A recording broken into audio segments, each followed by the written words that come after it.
Happy Sunday, Tampa Bay. We're with you for another week to talk about the local real estate market here on the Duncan Duo Show. I got Richard Vazquez with Artisan Insurance and Mike Yates with Atlantic Bay Mortgage.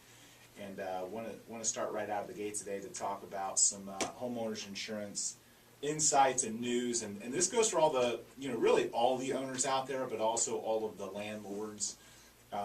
Richard, you're running into a lot now where a lot of people are misinformed about coverage related to dogs and canines, right. and it can be a litigious issue with a lot of liability, and there's some confusion out there that I thought you might take a few minutes and tell people that have dogs or that are landlords and have insurance policies, what's covered, what's not, what they need to look out for. Right, exactly. And we seem to be running into this a lot lately with the landlord situation, because they're kind of caught between a rock and a hard place, because we have a lot of dog owners, and I'm a dog lover myself, and I love dogs, but we have a lot of dog owners who have the types of dogs that are on the restricted lists, the chows, the pit bulls, the Rottweilers, things of that nature. And what they're doing is they are going and getting their dogs registered either as service dogs or comfort dogs. And then it puts the landlords between a rock and a hard place, because it's very difficult for them to tell a tenant that I can't rent to you because you have a Rottweiler, when that Rottweiler is a registered service dog. And I just went round and round with a landlord within the last couple of days, and I said to them, listen, we can insure that house. And we can certainly insure the house, and if it burns down, catches fire, floods out due to broken pipes, anything like that, you're going to be covered. But if that dog bites somebody, you have absolutely no coverage whatsoever. You're taking the financial responsibility for that tenant if you decide to rent to them. So, again, very difficult for them to go tell somebody, I can't rent to you, when the dog is a registered service dog.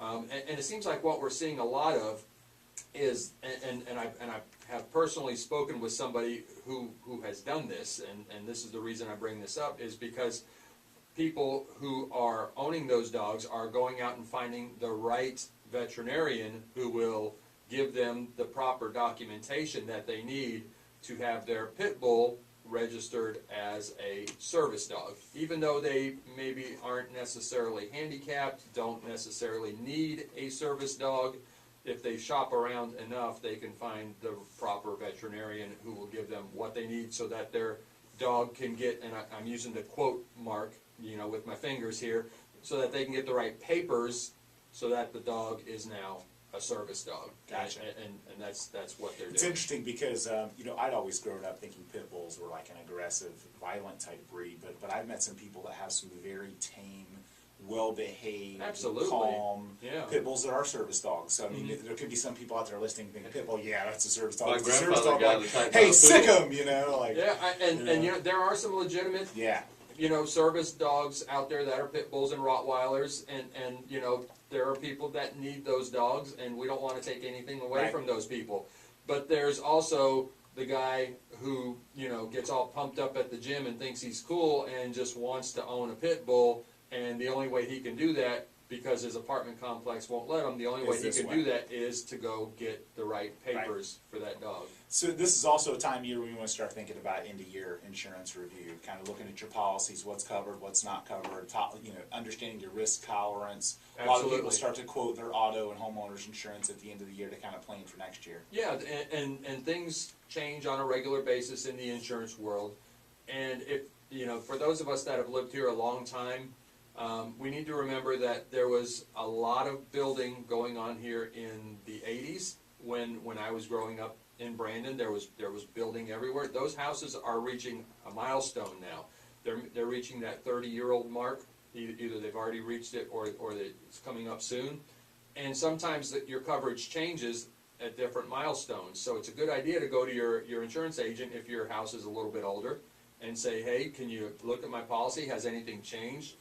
Many companies now are limiting what they cover for water damage when a house reaches a certain age. So you need to make sure that you're aware of that. You don't want to wake up to a flood in your house and find out that you only have just a very tiny, small amount of coverage. Yep. If someone has recently replaced a roof, would you recommend having take another look at their insurance? Sure, Yeah, a lot absolutely. of times things like that can button it up and make this, the wind mitigation, all the different Right. things you can have that improve the structure that can sometimes lower your rates. Yep, you can get a little bit lower rates if you qualify for something like that, and, lower rates is always a good thing.